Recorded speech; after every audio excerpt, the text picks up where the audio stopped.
कुछ सोल्स ऐसी होती हैं, कुछ आत्माएं ऐसी होती हैं, पूरी ज़िंदगी जी लेती हैं, खूब मज़े कर लेती हैं, लेकिन उनको ज्ञान व्यान कुछ नहीं मिल पाता, क्योंकि लाइफ जो है वो मजाक से ही उसको भर देती है कि क्योंकि उन्होंने कहा कि भाई हमको एंजॉय करना है लाइफ को, हमको अभी कुछ सीखना नहीं है। जैसे कुछ लोग होते हैं, कॉलेज जाते हैं, बाप का पैसा लेते हैं, कॉलेज में एंट्री करते हैं और उसके बाद में मज़े करके 3-4 साल बोलते हैं हम 3-4 साल कॉलेज लाइफ जी के आएंगे।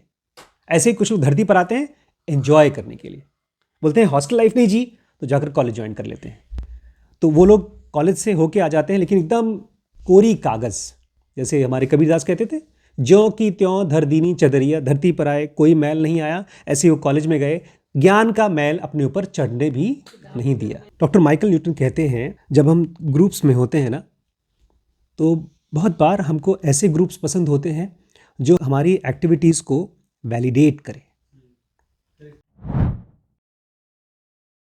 नमस्कार दोस्तों, स्वागत है आपका इस सीरीज़ में। इसका नाम है जर्नी ऑफ सोल्स, आत्माओं की यात्रा। मुझे लगता है हर किसी का ये सवाल होता होगा कि मरने के बाद हमारा क्या होता है। जो मर गए, क्या उनको मुक्ति मिल गई, या वो दोबारा पैदा होंगे, या वहीं किसी दूसरे लोक में बैठे हुए हैं, आराम कर रहे हैं, या वो लोग नरक में हैं, या अपने गुरु के पास हैं कि भगवान के पास हैं। ये सबको सवाल उठता होगा, और इस तरह के ढेर सारे क्वेश्चंस का आंसर है ये सीरीज़। इसमें एक डॉक्टर हैं, डॉक्टर माइकल न्यूटन, वो रिसर्च कर रहे हैं लोगों के साथ में। लोगों को बुलाते हैं अपने ऑफिस में, उसके बाद उनको सम्मोहन करते हैं, हिप्नोटिज्म करते हैं, और उसके बाद उनको पास्ट में ले जाते हैं, पिछले जन्म में। ऐसा बहुत से लोग करते हैं। डॉक्टर ब्रायन वीस हैं, वो भी किया करते थे, लेकिन उनके सारे मरीज़ डॉक्टर ब्रायन वीस के पिछले जन्म में चले जाते थे। लेकिन इनके मरीज़ ज़्यादातर पिछले जन्म में जाने से पहले एक बार 2 जन्मों के बीच में जाया करते थे, और वहाँ की दुनिया को बहुत डिटेल में एक्सप्लेन किया करते थे। आज की क्लास में एक खास सवाल का जवाब दिया है इन्होंने। वो सवाल सबके लिए इंपॉर्टेंट शायद नहीं हो, और आप लोगों को मालूम है ना, हमारी ग्रोथ सवालों से आती है। तो जब तक ये क्वेश्चन आपके लिए भी इंपॉर्टेंट नहीं होगा, तब तक आपकी ग्रोथ में, चाहे स्पिरिचुअल ग्रोथ हो, चाहे पैसे रुपए की ग्रोथ हो, वो फोर्स नहीं आएगा। अगर इस सवाल को पूछते हैं तो आएगा। सवाल ये है कि हम जब पैदा होते हैं तो ग्रुप में क्यों पैदा होते हैं, और क्यों हमें कुछ खास ग्रुप ही पसंद आता है। जैसे कुछ लोग हैं जो अपने घर में पैदा होने के बाद कुछ टाइम के बाद घर छोड़ करके कहीं और चले जाते हैं, किसी और के साथ रहते हैं। कुछ लोग हैं जो अकेले रहते हैं, कुछ लोग हैं जो गुरु के साथ आश्रम में रहते हैं, कुछ लोग हैं जिनके दोस्त बड़े उनको पसंद होते हैं, उनके साथ पार्टीज़ करते हैं, घूमते फिरते हैं। बुढ़ापे तक भी लोग दोस्तों के साथ ही, एक ग्रुप के साथ रहते हैं। तो सवाल ये उठता है कि इंसान ग्रुप के साथ ही क्यों रहना पसंद करता है। अगर आप किसी इंसान को अकेले निकाल दीजिए ग्रुप से और कहीं फेंक दीजिए, मान लीजिए आपका फैमिली है, बच्चे हैं, वाइफ है, पोते पोती हैं, और आप अकेले हैं, बूढ़े, आपकी वाइफ मर गई, आपके हस्बैंड मर गए, और आपको अपने फैमिली के साथ में रहना पड़ रहा है, मतलब अपने बेटे और बहू के साथ और पोते के साथ, यूएस में, कहीं फॉरेन में, कोई आपका दोस्त नहीं है। तो आप धीमे धीमे सिकुड़ जाते हैं, आपका पर्सनैलिटी बीमार हो जाता है। इसलिए बहुत से लोग तो प्रेफर करते हैं, मैं जाऊंगी वृद्धाश्रम में, अपने जैसे लोगों के साथ रह लूँगी या रह लूँगा, लेकिन मैं वहाँ नहीं रहूँगा जहाँ पर टॉर्चर हो रहा है। क्योंकि वो जो गैप जो होता है ना, जिसको हम लोग आमतौर पे जनरेशन गैप बोलते हैं, लेकिन वो जनरेशन गैप नहीं है। वाइब मैच नहीं करती हम बोलते हैं। चाहे वो वाइब नहीं मैच करती, या कुछ ऐसा है जहाँ पर आपको, अगर वो ग्रुप है, चाहे आपकी उम्र के लोग हों, चाहे आपकी उम्र से कम ज़्यादा हों, जैसे शिरीष है, शिरीष का सारा प्रेफरेंस गाने का, स्टोरीज़ का, जो भी आप देखेंगे तो करीब 20 साल पुराना है। जैसे आपको पुराने फिल्मी गाने अच्छे नहीं लगते, आपको ठीक ठाक लगते हैं, तो मेरे देखे शिरीष और आप एक ही उम्र के हैं फिल्मों के गानों को पसंद करने में। आप थोड़ा सा और मॉडर्न है, आपको अंग्रेज़ी फिल्में पसंद है भाई, गाने। मॉडर्न कोई बड़ी अच्छी खबर नहीं है, वो तो मॉडर्न है, बस मॉडर्न है। लेकिन ये सवाल अपने आप से बार बार पूछना पड़ेगा, क्योंकि आज मैं बच्चे से पूछ रहा था, बेटा अगर किसी के मन में चोरी करने का भाव आता है तो क्यों आता है? बोलता है सर हाँ पता नहीं। फिर मैंने पूछा, मैंने आज क्या किया, एक बड़ा चालाकी वाला एक्सपेरिमेंट किया। डैनियल kahneman की तरह मैं भी आजकल कुछ सवाल उठाता हूँ, उसके बाद एक्सपेरिमेंट करता हूँ। तो मैंने 3 बच्चे थे वहाँ पर, मैंने पूछा एक काम करते हैं, जितने भी बच्चे हमारे यहाँ काम करते हैं कलेक्शन में, करीब 20-21 बच्चे काम करते हैं, उन सब का नाम लूँगा और तुम लोग बताना ये अच्छे हैं, कम अच्छे हैं, बहुत अच्छे हैं या ख़राब हैं। बल्कि ये नहीं किया, मैंने किया कि किसने किसने पिछले 3-4 साल में कोई कांड किया है, ये बताओ। तो जिसने कांड किया है उसको 1 पॉइंट मिलेगा, जिसने कोई कांड नहीं किया उसको 0 पॉइंट मिलेगा।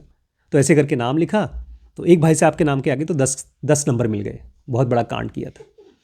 और लेकिन 2 ऐसे बच्चे थे, जब उनका नाम लिया गया तो सीधे इन लोगों के मुंह से निकला, वो बहुत अच्छा आदमी है। मैंने कहा क्यों, अच्छा क्यों बोल रहे हो?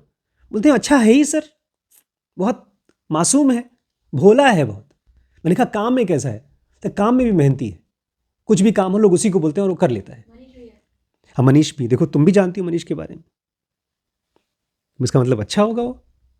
अनुज हैं, श्रवण हैं, उसी कैटेगरी में आते हैं। तो सवाल ये है कि क्यों हम किसी किसी को पसंद करते हैं, नंबर 1, और क्यों हमको एक खास ग्रुप पसंद है धरती पर, और यही ग्रुप मरने के बाद हमको वहाँ पर भी मिलता है। हमने पढ़ा था जब हम मरते हैं तो हमको इनवाइट करने के लिए वही लोग आते हैं जिनको हम बहुत प्यार करते हैं। तो अब सवाल ये है कि क्यों हम ग्रुप्स में आते हैं, और एक उससे भी गहरा सवाल है, इसको आप सोचिएगा कि मरने के बाद क्या हमारा कैरेक्टर हमारे साथ जाता है? हमारे अंदर में जो अच्छाई है क्या वो बरकरार रहती है? क्योंकि आज एक बहुत खास चीज़ पर ये क्लास एंड होने वाली है। उस सेंटेंस को बताता हूँ, उसका मतलब बताइए, मैं समझ नहीं पाया था पहले। सेंटेंस है the basic experience of living a life may compensate to some extent for the lack of insight gained from that life. अगर कोई आदमी ज़िंदगी को खूब मज़े से एक्सपीरियंस कर ले तो बहुत बार वो कंपेंसेट कर देती है अगर आपने कोई ज्ञान नहीं लिया तो। जैसे कोई आदमी है और आप हैं, अमन हैं, गरिमा है, आप लोगों का मेन इंटरेस्ट है लेट्स से बिजनेस की वीडियोस में, अनुज का और दीदी का स्पिरिचुअल वीडियोस में, श्रवण का भी स्पिरिचुअल वीडियोस में है, श्रवण का बिजनेस में भी है बट मेनली स्पिरिचुअल वीडियोस में है।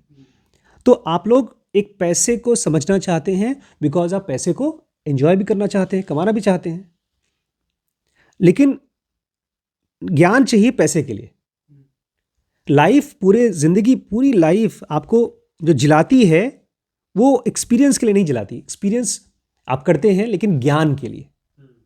तो ये बोल रहे हैं कई बार कुछ सोल्स ऐसी होती हैं, कुछ आत्माएं ऐसी होती हैं, पूरी ज़िंदगी जी लेती हैं, खूब मज़े कर लेती हैं, लेकिन उनको ज्ञान कुछ नहीं मिल पाता, क्योंकि लाइफ जो है वो मजाक से ही उसको भर देती है कि क्योंकि उन्होंने कहा कि भाई हमको एंजॉय करना है लाइफ को, हमको अभी कुछ सीखना नहीं है।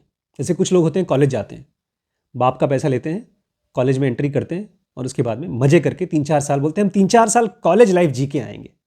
ऐसे ही कुछ लोग धरती पर आते हैं एंजॉय करने के लिए, बोलते हैं हॉस्टल लाइफ नहीं जी, तो जाकर कॉलेज ज्वाइन कर लेते हैं। तो वो लोग कॉलेज से होके आ जाते हैं लेकिन एकदम कोरी कागज़, जैसे हमारे कबीरदास कहते थे, ज्यों की त्यों धर दीनी चदरिया, धरती पर आए कोई मैल नहीं आया। ऐसे वो कॉलेज में गए, ज्ञान का मैल अपने ऊपर चढ़ने भी नहीं दिया। जैसे कि हमारी क्लास में भी बहुत बार होता है, आप लोग आते हैं, बैठते हैं, जब बाहर जाते हैं कोरा कागज़। डॉक्टर माइकल न्यूटन कहते हैं जब हम ग्रुप्स में होते हैं ना, तो बहुत बार हमको ऐसे ग्रुप्स पसंद होते हैं जो हमारी एक्टिविटीज़ को वैलिडेट करें। मतलब मैंने कोई कपड़ा खरीदा, थोड़ा महंगा खरीदा, मैं घर पे ले आया दिखाने के लिए, तो बताओ कैसा कपड़ा है, सब ने कहा बहुत अच्छा है, बहुत बढ़िया, और एक ने कहा तुम्हारी चॉइस ही अलग है यार, तुम तो बहुत ही समझदार हो, तो वो आदमी हमको स्पेशल पसंद आएगा। और बगल में आ गया छोटा भाई, तो ये क्या कचरा ले आई तुम, स्टेटस लगाए फिर रही हैं, तो ऐसा आदमी बिल्कुल पसंद नहीं आता, क्योंकि वो आदमी हमारी ईगो को नहीं कर रहा है। क्या नहीं कर रहा? ईगो को नहीं फुला रहा है। हम अक्सर ऐसे लोगों को कह रहे हैं कि जब भी हम ग्रुप्स में आते हैं तो हमें ऐसे लोग पसंद आते हैं जो हमारी ईगो को फुलफिल करें और हम हमारी एक्टिविटीज़ को वैलिडेट करें कि हाँ जो तुम कर रहे हो सही कर रहे हो। तो यहाँ पर आपको समझ में आएगा कि क्यों हम किसी खास ग्रुप को ही पकड़ते हैं। बहुत बार एक ही फैमिली में, आज मैं डॉक्टर एमपी को बता रहा था कि वो ग्रुप्स और वो फैमिलीज़ अमीर बनती हैं, वो परिवार के लोग बिजनेस खड़ा कर पाते हैं जहाँ पर एक दूसरे के साथ लोग रियलिटी चेक देते हैं, जहाँ केवल ईगो फुलफिलमेंट और वैलिडेशन होती है, वो बिजनेस नहीं कर पाते।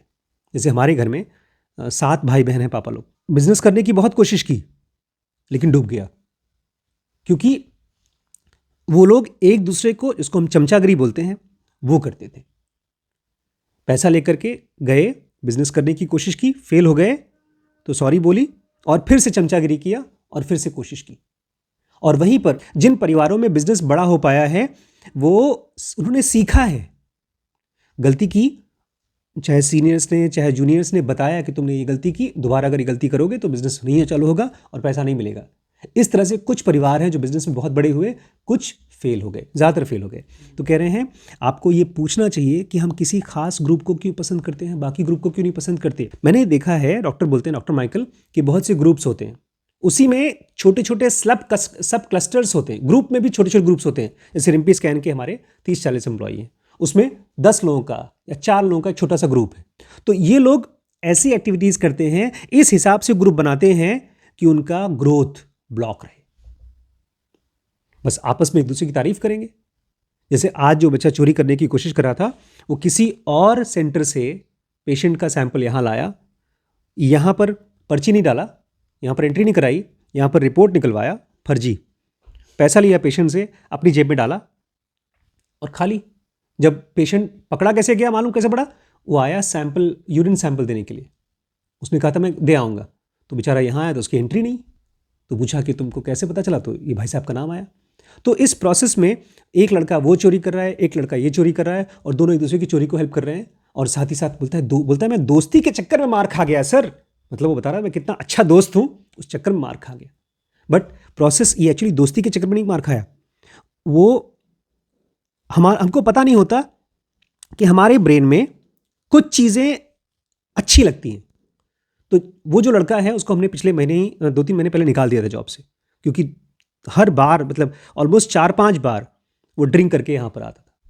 तो हमने एक बार उसका एक्सीडेंट हुआ, फिर उसको मना कर दिया, अब नहीं आता। कुछ एक्टिविटी आप अपने ग्रुप में कर रहे हैं जो आपका स्पिरिचुअल एडवांसमेंट रोक रहा है, लेकिन आप उसी ग्रुप में हैं। जब भी कोई इंसान ग्रुप में होता है, हर एक बंदा उस ग्रुप का ऐसी ऐसी चीज़ें करता है कि सामने वाले को भी ग्रोथ हो। ये बेसिक स्ट्रक्चर है स्पिरिचुअलिटी का, कि जब भी हम किसी ग्रुप में रहते हैं, हस्बैंड वाइफ, बेटा बेटी, दादा दादी, माँ बाप, ये सब के सब कर्मों से बंधे हैं। लेकिन कर्मों का मतलब क्या? हम कुछ ऐसा करें कि मैं आपको दूं, आप मुझसे लें, मैं आपके लिए बलिदान करूं, आप मेरे लिए सरेंडर करो, और इस प्रोसेस में मैं ज्ञान पाऊं और आप भी मुक्ति पाओ। एक दूसरे से हम सीखते हैं। ह्यूमन माइंड सीखने के लिए बना है और साथ में सीखने के लिए बना है। अच्छा, ये मत सोचिएगा कि अगर कोई ग्रुप है जहाँ पर लोग थोड़ा सा बदतमीज़ हैं तो सारे के सारे बदतमीज़ हैं। हो सकता है उसमें से कोई एक बदतमीज़ हो, दूसरा कम बदतमीज़ हो, एक बहुत अच्छा हो, लेकिन फिर भी वो सबके सब बंधे हैं साथ में ग्रो करने के लिए। एक मैं इंसान हूँ, और जैसे खाना बनता है ना, तो चावल में आप कुछ खास चीज़ बनाएंगे तो खिचड़ी बन जाएगा। किसी सब्जी में कुछ डालते हैं, किसी सब्जी में कुछ नहीं डालते हैं। जैसे सब्जियों में कभी भी आप चीनी नहीं डालते, चाय में आप लहसुन नहीं डालते। ऐसे ही लोगों का अपना अपना स्वभाव होता है, हर किसी का अपना अपना एक डोमिनेंट स्वभाव होता है। इसलिए आपने कहा मनीष अच्छा लड़का है। यहां तक कि जो लोग एक दूसरे को शायद उसको पसंद नहीं करते होंगे, वो भी बोलेंगे वो अच्छा है, क्योंकि हमारे अंदर में एक स्वभाव होता है, स्वभाव। कृष्ण उसको बोलते हैं गीता में कि आदमी स्वभाव से जीता है। हर आदमी की मुक्ति उसी के स्वभाव से आती है। तो जब भी ईश्वर के यहां से लोग आते हैं तो एक प्राइमरी ग्रुप बनता है 15 से 20 लोगों का, एग्जाम्पल के तौर पे, और उन सब का 15 से 20 लोगों का सिमिलर टैलेंट और इंटरेस्ट होता है। जैसे मान लीजिए आज मैं और वैभव काम कर रहे हैं, शीश भी काम कर रहे हैं, देवांश भी काम कर रहे हैं। अब हम चारों का अगर सिमिलर टैलेंट और इंटरेस्ट नहीं है तो हम साथ में काम नहीं करेंगे। आप भी टेक पसंद करते हैं, मैं भी टेक पसंद करता हूँ, शीश भी कंप्यूटर पसंद करता है, देवांश भी पैसा और इकोनॉमिक्स पसंद करता है। हम चारों मिलकर के तभी काम कर पाएंगे जब सबका इंटरेस्ट और टैलेंट मैच करता है। लेकिन नेचर बड़ी समझदार है। भगवान कृष्ण कहते हैं जब भी अधर्म होता है तो क्यों आते हैं वो? धर्म की स्थापना करने के लिए। मतलब जब आपकी साइकिल बाएं गिरती है तो भगवान कृष्ण क्या करते हैं? उसको सीधी कर देते हैं, लेकिन सीधी करने के लिए दाएं डालना पड़ता है। तो हर बार वो नहीं आते। बोलते हैं अच्छा ये ग्रुप के लोग ज़्यादा ही बदतमीज़ हो गए हैं, तो एक ऐसे आदमी को डालो जो अच्छा इंसान है। तो एक सपोर्ट ग्रुप आ जाता है 2-4 लोगों का। अब मैं मानता हूँ कि बॉस धरती पर आए हो तो हर चीज़ एंजॉय करो, ड्रिंक करो, स्मोक करो, सब कुछ करो। एक आदमी आ जाएगा बीच में, क्यों करो, ये सब गलत है, तो आप छुप छुप के करोगे। आपको मालूम पड़ जाएगा कुछ गड़बड़ तो है, तो वो जो आदमी आया है आपको रास्ता दिखाने के लिए, वो सपोर्ट ग्रुप है, ताकि आपके अंदर धर्म की स्थापना कर सके। कहते हैं जो लोग भी, जिनको भी मैंने देखा है, हिप्नोटाइज किया है, उसमें आदमी औरत का मिक्स होता है और उनके अंदर कुछ खास खास क्वालिटी होती हैं। 8 अलग अलग टाइप की क्वालिटीज पाई जाती हैं इनके ग्रुप्स में जो लोग मेंबर आते हैं। सबसे पहला group gentle, quite, devoted and innocent. वो एकदम टिपिकल अमोल जी का ग्रुप। जेंटल, बहुत सौम्य, क्वाइट, कम बोलने वाला, डिवोटेड मतलब अपने गुरु के लिए श्रद्धा, एकदम श्रद्धा से भरा हुआ, और इनोसेंट, एकदम शांत, मासूम। अनुज भी उसी में आते हैं, श्रवण भी उसी में आते हैं, आप सब भी उसी में आते थे वो बचपन में, फिर बड़े हो गए आप लोग, फिर समझदार हो गए ना। अच्छा, इसके बाद सेकंड वाला ग्रुप है, नहीं फर्स्ट वाला नहीं था, ये सेकंड ग्रुप था। फर्स्ट में आते हैं करेजियस, रेजिलियंट और टेनाशियस सर्वाइवर, हिम्मती। रेजिलियंट मतलब मुश्किल से मुश्किल चीज़ों में अपने आप को बाहर निकाल पाना, और टेनाशियस सर्वाइवर बोलते हैं उसको, वो गरिमा है। करेजियस और रेजिलियंट और सर्वाइवर। देखिए हम लोग इसके टॉर्चर को जानते नहीं, इसने क्या झेला है। इसको एक बार मम्मी जी ने स्कूल से नाम कटवाकर 6 महीने तक घर पे रखा। घर में काम कराती थी, मारती थी, पीटती थी। अभी इस बार भी जब गई थी तो अकेले उसने सर्वाइव किया पूरा 1 महीना 1.5 महीना। हालांकि इतनी ज़्यादा करेजियस हो जाती है कभी कभी कि दूसरों को डरा देती है, जैसे फ़ोन फान करके, इतनी हिम्मत कैसे हुई मेरी बुराई करने की, वगैरह वगैरह। ये नेगेटिव साइड है। जैसे शेर एक ताकतवर है, तो शेर मासूमों को भी मार सकता है और भाई अपनी भूख भी मिटा सकता है। तो सबसे पहला ग्रुप इनका है करेजियस, रेजिलियंट और टेनाशियस। दूसरा ग्रुप हो गया दीदी का, इनोसेंट और डिवोटेड और जेंटल। थर्ड आपका नहीं, थर्ड अमन का है, fun loving, humorous, jokesters and risk takers. मज़ा मस्ती करने वाला, खूब फन करने वाला, जब खाली बैठे हैं तो चलो कुछ मौज मस्ती करके आते हैं, जोक क्रैक करते हैं और खूब रिस्क लेते हैं, खूब रिस्क लेते हैं। जैसे ये लोग, इनका पूरा का पूरा इस समय पैसा जो है म्यूचुअल फंड में पड़ा हुआ है। मैंने केवल 1/10वां हिस्सा रखा है कि क्या पता मुझे जरूरत पड़े। चौथा नंबर है टेंट, स्टेडी, परसेप्टिव। ये बड़ी मम्मी जैसा है, स्टेडी, अपने काम में एकदम स्थिर। परसेप्टिव मतलब देखते रहते हैं क्या चल रहा है क्या नहीं चल रहा है। पेशेंट का टेंट लिखा है आगे, इसलिए मैंने गलत पढ़ दिया। PATINT, पेशेंट मतलब धीरज धार, जिसके अंदर धीरज है। तो इसमें कौन आएगा जी? शिरीष आएगा इसमें। Patient, steady, perceptive. वो देखता रहता है, बार बार पूछेगा बड़े पापा क्या सोच रहे हैं। जब मैं थोड़ा सा परेशान होऊंगा वो खट से देख लेगा। जब मेरी बड़ी मम्मी की लड़ाई होगी आके एक बार झांकता रहेगा कि देखूं उनका टेम्परेचर कम हुआ कि नहीं। जाकर उनको समझाने की कोशिश करेगा, मम्मी आप शांत हो जाओ। पांचों बताओ, तुम लोग बताओ कौन है? फ्लैम्बॉयंट। सिद्धांत भैया, फ्लैम्बॉयंट मतलब क्या होता है? अपने आप को बोला था उन्होंने अपनी वीडियो में। फ्लैम्बॉयंट मतलब जो आदमी खूब शो ऑफ करता है, खुला दिखाता है खूब। एंथुजियास्टिक एंड फ्रैंक, बोलने में एकदम फ्रैंक है, कुछ भी बोलेगा, उसको शर्म लिहाज नहीं होती। फ्लैम्बॉयंट, एंथुजियास्टिक और फ्रैंक। छठा है सीरियस, डिपेंडेबल, कॉशियस। सीरियस हैं, इनके ऊपर आप डिपेंड कर सकते हैं, और ये कॉशियस हैं। ये हैं बड़ी मम्मी, वो वाली नहीं, वो कोई और है। पेशेंट, स्टडी, वो शिरीष है। ये बड़ी मम्मी है, सीरियस, डिपेंडेबल। वो अगर कोई काम ले लेती हैं तो 100% करती हैं। वो अगर किसी को कुछ काम दे देती है, वो हो चाहे ना हो, लेकिन वो जरूर कर देती है। उन बाद उनको भी याद रहता है, अरे ये कपड़ा नहीं धुला, ये वॉशिंग मशीन नहीं चली, ये रिपेयर नहीं हुआ, फिर आप लोगों के ऊपर धक्का मार मार के काम करा लेंगे। और साथ में कॉशियस भी हैं, वो पहले से ही सावधान सजग रहती हैं। ये जो 7वां है उसमें आता है thoughtful, calculating and determined. Thoughtful मतलब सोच विचार के काम करना, कैलकुलेटिंग मतलब हिसाब किताब करना, और डिटरमाइंड मतलब एक बार सोच लेते हैं तो अपने काम को करके आते हैं। ये कौन आएगा? अरे मैं अपने आप को मेरी इतनी तारीफ मत करो भाई। कौन है वो? शिनचैन की तरह मेरी इतनी भी तारीफ मत करो। 8वां है इनोवेटिव, हमेशा खोज करने वाला, नया नया चीज़ करने वाला, रिसोर्सफुल, जुगाड़ू और अडेप्टेबल, परिस्थिति के साथ अपने आप को बदलने वाला। चलो 7वां 8वां दोनों ही चूंकि ज़्यादा अच्छी चीज़ें हैं तो कोई और नहीं ले रहा है तो मैं ही रख लेता हूँ। तुम नहीं आए? नहीं, इसको मैं डाल दूंगा इनोवेटिव में। लास्ट जो 8वां नंबर है वो वैभव को डाल दूंगा। इनोवेटिव है, अरे अडेप्टिव है। देखा, इलाहाबाद में गया पापा मम्मी के हिसाब से रहने लगा, यहाँ आया हमारे हिसाब से रहने लगा, वहाँ गया बब्बू से लैपटॉप उठा के लाया बड़े पापा पापा करके। जहाँ जाएगा लोगों को बेवकूफ़ बना करके अपना काम करके आ जाएगा, इसलिए अडेप्टिव है। अब मान लीजिए इस तरह का एक ग्रुप है जिसमें सारे के सारे ग्रुप एक ही टाइप के हैं, शो ऑफ वाले हैं, तो उसमें एक कोई ऐसा मेंबर होगा जो कम शो ऑफ वाला होगा। वो क्यों होगा ऐसा? ताकि उसको बैलेंस कर सके, उसमें एक दूसरा पर्सपेक्टिव ला सके। लेकिन क्या करें? देखिए, आप हमारे फैमिली में लेफ्ट आउट फील करती हैं कि नहीं करती? सब ज्ञानी समझदार जीनियस लोगों के बीच में बेचारे तुम। लाइफ आपको, देखिए आप ये मत समझिए कि ये अच्छा है खराब है, इसको रंगों की तरह समझिए। इस दुनिया का एक खास चीज़ मैंने आज एक समझी है।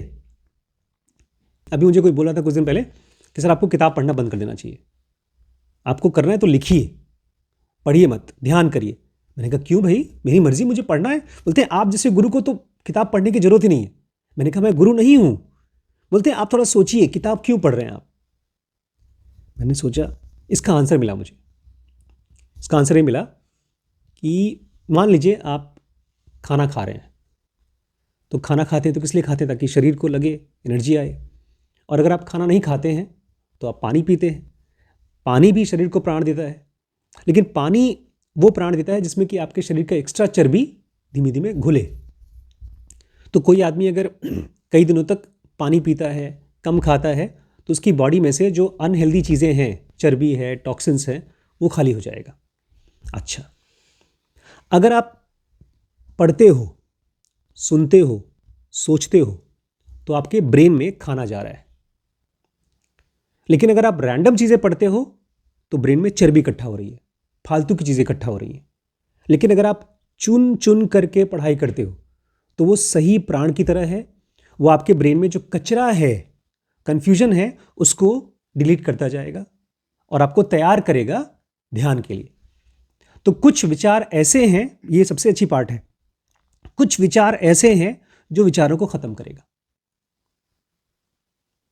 उनको लग रहा होगा कि मैं किताबें पढ़ पढ़ के खाली विचार ले रहा हूं, बट ये विचार वो विचार हैं जो विचारों को डिलीट करने वाला प्रोग्राम है। नहीं समझे? आप समझे मैं क्या बोल रहा हूं? क्या बताइए? वो आदमी ये कह रहा था कि आप बुक्स पढ़ते हैं और केवल बुक पढ़ते हैं, ऊपर ऊपर से आपके अंदर कोई डेप्थ नहीं आ रही बुक पढ़ने की।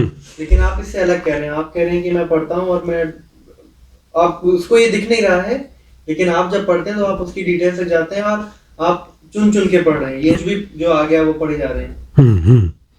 आज मेरी और दीदी की मैं दीदी और बड़ी मम्मी की बहुत अच्छी बात हुई, बहुत गहरी बात हुई।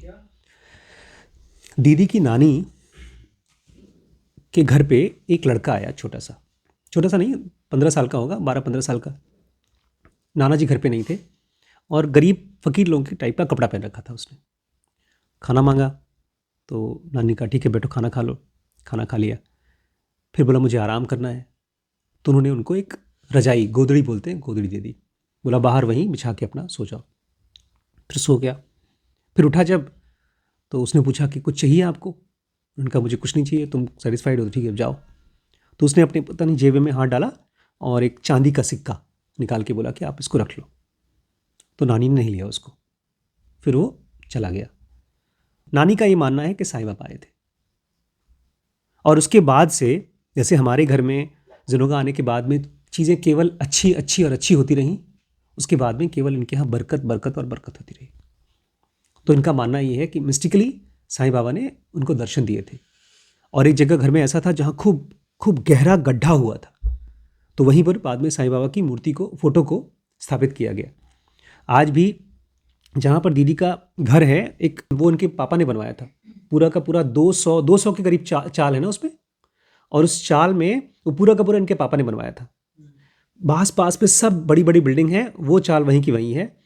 और उसकी अगर आप फाइनेंशियल वैल्यू देखेंगे तो कम से कम 200 करोड़ रुपए है। वो तो अलग अलग लोगों की हो चुकी, बट ये एक ऐसी कैरेक्टर है जो हाईली स्पिरिचुअल है, जिसको आप फर्स्ट कैटेगरी में डालेंगे। कौन सा? Gentle, quite, devoted and innocent. क्यों? क्योंकि इनका 90% टाइम जाता है ऐसे विचारों को लेने में जो उनके ब्रेन में कचरे को डिलीट करते हैं। आप लोग जब चले गए थे तो दीदी बोलती है मेरा बिल्कुल इंटरेस्ट नहीं आता जब आप बिजनेस की किताबें पढ़ाते हो, मेरा मन ही नहीं करता। तो क्यों नहीं मन करता? क्योंकि इनके ब्रेन में वो वासनाएं ही नहीं है, वो खत्म ही हो गई हैं। अब वो इस जन्म की वजह से हुआ कि पिछले जन्म की वजह से हुआ, पता नहीं। जो भी इंसान पैसे रुपए को समझना चाहता है, अमीर बनना चाहता है, उसके पास अभी वो वासनाएं हैं ना। जैसे हम बॉडी में से चर्बी डाइल्यूट करना चाहते हैं तो एक्सरसाइज करते हैं, ऐसे ही ब्रेन में अगर चर्बी है तो हम एंजॉय करना चाहते हैं। और ऐसा नहीं कि वो बुरी चीज है, लाइफ वो आपको देती है ताकि आपसे कुछ काम करा सके। डैनियल कानामैन को लाइफ ने एक वासना दी कि तुम लोगों की साइकोलॉजी को समझो, एक किताब लिखो। 20 साल लग गए थे इस किताब को, रिसर्च को लिखने में, लेकिन उनको वासना मिली। तो हम सब के ब्रेन में विचार जो आते हैं वो किसी काम के लिए आते हैं, लेकिन जो सबसे पवित्र, सबसे सुंदर विचार वो होते हैं जो हमारी वासनाओं को खत्म करने के लिए विचार आते हैं। मैं ये बताना चाहता था। बोलते हैं इसके पहले जो हमने एलम के बारे में पढ़ा था, केस नंबर 21 था, वो एक लॉन्ग डेवलपमेंट पीरियड में है। मतलब कई जन्मों से वो लोग साथ में हैं उस ग्रुप में, और उनका अपना साथ में डेवलपमेंट हो रहा है, उसमें कोई सवाल नहीं है। मतलब ये सच है, वो लोग बहुत धीरे धीरे ग्रो कर रहे हैं। और वो लोग उस ग्रुप में इसलिए हैं क्योंकि एक दूसरे को इंपॉर्टेंट फील कराते हैं। लेकिन आपको शायद ये लगे कि क्यों है धरती पर, जैसे कि आपके हिटलर को लगा कि जूस को धरती पर नहीं होना चाहिए। जैसे हमारे आजकल पॉलिटिकल पार्टी है, बीजेपी है, उसको लगता है मुस्लिम नहीं होना चाहिए, होना ही नहीं चाहिए, इन कम से कम धरती पर हमारे आसपास नहीं होना चाहिए, बाकी कहीं हो चाहे ना हो। भले आप किसी को मानते हैं धरती पर नहीं होना चाहिए, लेकिन धरती पर है। इसका मतलब वो धरती की वाइटैलिटी को प्रोड्यूस कर रहा है, वो धरती के लिए इंपॉर्टेंट है। जैसे मौसम बदलता है तो आंधी चाहिए, धूप चाहिए, बालू चाहिए, ऐसे ही वो धरती चाहिए, धरती को वो चाहिए। बोलते हैं जब हमने इन सब्जेक्ट्स को बात की तो हमने फ्यूचर के बारे में भी पूछा, तो पता चला ये लोग भविष्य में भी साथ में काम करने वाले हैं। आज की डेट में जो एलम पिछले जन्म में था, अब वो एक ग्राफिक डिजाइनर है, कंप्यूटर में काम करता है। अब उसकी दोस्ती जोजी के साथ हुई है। जोजी पार्ट टाइम गिटार बजाता है। हु इज अ सिंगर, वो सिंगर है, ये सॉफ्टवेयर, ये ग्राफिक डिजाइनर है। ये सबके सब मेल ओरिएंटेड सोल्स थे। मतलब अगर आप इनको देखेंगे ना तो हुड़दंग मचाना टाइप की इनकी एनर्जी थी, लेकिन फिर भी ये लोग दूसरी लड़कियों की एनर्जी के साथ भी कनेक्टेड थे। कहते हैं जब भी लोग ग्रुप्स में आते हैं तो लोग जेंडर मिक्स्ड होते हैं, आदमी औरत दोनों मिक्स्ड होते हैं। जैसे मैं बड़ी मम्मी को हमेशा बोलता हूँ, मैं मजाक में भी बोलता हूँ और मुझे बिलीव भी है कि मैं पिछले जन्म में लड़की था, इस जन्म में मुझे लड़का बना दिया, एंड वाइस वर्सा, वो लड़का थी और इस जन्म में लड़की बन गई है ना। पानी जब पीना होता है, मैं 2 घुट पीऊँगा, वो अपना गट गट गट गट गट गट आधा बोतल पी जाएंगे, फिर मुझे पानी पियो। उनका अरे मुझे नहीं प्यास लगी, पियो। मैं जान जाता हूँ कोई आदमी रही होंगी पिछले जन्म में जल्लाद टाइप की, और अब मेरे मतलब प्यार से ही जल्लाद वाली। हाँ, वो आदमी लोग जैसे पापा लोग मार मार के प्यार कराते थे, ऐसे हमारी बाप रही होंगी पिछले जन्म में। तो क्लस्टर ग्रुप हमेशा जेंडर मिक्स्ड होते हैं, आदमी और दोनों मिक्स्ड होते हैं। लेकिन जितने एडवांस्ड सोल्स होते हैं वो मेल फीमेल को इक्वली प्रेफर करते हैं। जो लोग केवल फीमेल को या केवल मेल को प्रेफर करते हैं वो कम मेच्योर सोल्स होते हैं। अब ये सबसे इंपॉर्टेंट पार्ट आज की क्लास का, इसलिए मैंने आज इसको ख़त्म नहीं किया पहले। बहुत इंपॉर्टेंट पार्ट है ये, इतना इंपॉर्टेंट पार्ट है कि इस चीज़ को एक नोबेल प्राइज नहीं, एक फिजिसिस्ट ने अपना एक चैप्टर बनाया है। वो कौन सी बुक है? The beginning of infinity. उठाइए, डेविड ड्यूश, वो फिजिसिस्ट है, टाटा के नीचे वाली बुक, टाटा के नीचे। First line, 4th book, 5th book. इसमें सबसे पहला चैप्टर है, चैप्टर का नाम भी बड़ा मज़ेदार है, द रीच ऑफ एक्सप्लेनेशंस। जब हम किसी को कुछ समझाते हैं उसकी पहुंच, ये है, ये फिजिक्स की किताब है। दुनिया को, गैलेक्सी को, ब्रह्मांड को समझाने वाली किताब है। आइंस्टीन और न्यूटन जैसे लोग इसको लिखते हैं। वो चीज़ आपके लिए बड़ी सिंपल भाषा में एक पैराग्राफ में इन्होंने समझाया है, मतलब पूरी किताब नहीं, फर्स्ट चैप्टर। जब हम कुछ चीज़ सीख लेते हैं या जान लेते हैं तो हम उसको बिना किसी को बताए रुक नहीं पाते। इसको बोलते हैं डिज़ायर फॉर एक्सप्रेशन, एक्सप्रेस करने की इच्छा। ये हम यही चीज़ करना चाहते हैं तभी हम धरती पे आते हैं। हम धरती पर आते हैं तो हम बोलते हैं, हम अच्छे अच्छे कपड़े पहनते हैं, हम फेस्टिवल्स मनाते हैं, हम शादी ब्याह करते हैं, हम खूब पैसा खर्च करते हैं, एक तरह से पैसा बर्बाद भी करते हैं। वही सब करने के लिए हम धरती पर आते हैं। हम आते हैं अपनी चीज़ों को एक्सप्रेस करने के लिए। किस लिए? एक्सप्रेस करने के लिए। और इसी प्रोसेस में हम कुछ प्रैक्टिकल चीज़ें सीख भी पाते हैं। कभी कभी ऐसा होता है कि कुछ सोल्स धरती पर आती हैं और जब हम उनको पास्ट में ले जाते हैं तो अपने आप को पहचान नहीं पाती। उनकी जो फ्री स्टेट है, ऐसे बड़ी मम्मी भी बोलती हैं अक्सर, आज भी बोल रही थी कि भगवान के ऊपर मुझे विश्वास तो है लेकिन अभी ऐसा विश्वास नहीं है जैसा कि रमण महर्षि को है या आपको है, और मिस्टिकल चीज़ों से खास तौर से मैं अपने आप को दूर ही रखना चाहती हूँ क्योंकि मैं समझती नहीं हूँ। जब हम अपने मॉलिक्यूलर स्टेट को पहचान नहीं पाते तो हम उसको देख भी नहीं पाते। जब हम सोते हैं ना तो हमारा मॉलिक्यूलर बॉडी होता है, हमारे आसपास में इसी समय मॉलिक्यूलर बॉडीज़ हैं, सब अच्छी अच्छी बॉडीज़ हैं। बहुत रेयर दूर में जहाँ पर एनर्जी नेगेटिव है वहाँ पर नेगेटिव सोल्स हैं, लेकिन सबके सब अपनी मॉलिक्यूलर बॉडी को पहचान नहीं पाते। ये आपकी मेडिटेशन के ऊपर डिपेंड करता है, आप कितना गहरे सोच पाते हैं, कितना आपका गहरा परसेप्शन है, देख पाते हैं, समझ पाते हैं, उसी हिसाब से आप मॉलिक्यूलर बॉडी को पहचान पाते हैं, चाहे दूसरों की हो चाहे खुद की हो। बोलते हैं ये जो एलम था वो अपने मॉलिक्यूलर बॉडी को पहचान पा रहा था जब उस दुनिया में था, उसमें कोई डाउट नहीं है। लेकिन मुझे केवल एक डाउट है कि ये इस लाइफ में बहुत ग्रो नहीं कर पाया। घमंडी टाइप का था, अय्याश टाइप का था, मौज मस्ती करने वाला था। अब लास्ट सेंटेंस आता है जो मैंने पहले कहा था, दो तरह के लोग या दो तरह के एक्सपीरियंस लोग धरती पर आकर लेते हैं। आप दूर जहां कहीं देखिए यही दो तरह के लोग दिखाई देते हैं, और ज़्यादातर लोग ये वाले हैं, एलम टाइप के, आते हैं धरती पर एक्सपीरियंस करने के लिए। इसको हम लोग जिनोगा में बोलते हैं भोग भूमि करने के लिए, धरती पर भोग करने के लिए आते हैं। हम अपने जुबान के थ्रू खाने को भोग करते हैं, हम कपड़े के ज़रिए अपने शरीर को भोग करते हैं, और कुछ लोग तो कपड़े को उतार कर अपने शरीर को एक्सप्रेस करके भोग करते हैं, वो भी भोग है। लेकिन ज़्यादातर लोग धरती पर आते हैं भोग करने के लिए। लेकिन कुछ लोग ऐसे होते हैं जो इंसाइट के लिए आते हैं, ज्ञान के लिए आते हैं। ये बिल्कुल नहीं कह रहे हैं कि वो सुपीरियर है, ये इन्फीरियर है, ये दोनों अलग अलग हैं। एक 10 साल का है, एक 12 साल का है, तो 12 साल का 10 साल वाले से अच्छा है ऐसा नहीं है, लेकिन 12 साल वाला 10 वाले से अलग है। तो कभी कभी ज़्यादातर लोगों का आता है यहाँ पर खूब एंजॉय कर लेते हैं। जो एंजॉय कर लेते हैं वो ज्ञान नहीं ले पाते, और जो ज्ञान ले पाते हैं उनको एंजॉयमेंट बहुत हो नहीं पाता, एक तरह से वो डिटैच हो जाते हैं। इसलिए रमण महर्षि जैसे लोग, कृष्णमूर्ति जैसे लोग आप जब देखेंगे तो बोलेंगे यार इनके पास इतना पैसा आ सकता था तो मौज क्यों नहीं किया। और वहीं पर आप देखेंगे बड़े अमीर अमीर लोग हैं, उनको देखकर लगेगा यार ये लोग बुद्ध बन सकते थे, इतना पैसा है इनके पास, सब कुछ छोड़ छाड़ के ध्यान कर सकते थे, अब इनके पास खूब टाइम था, लेकिन वो यहाँ पर आए किस लिए हैं? एंजॉय करने के लिए।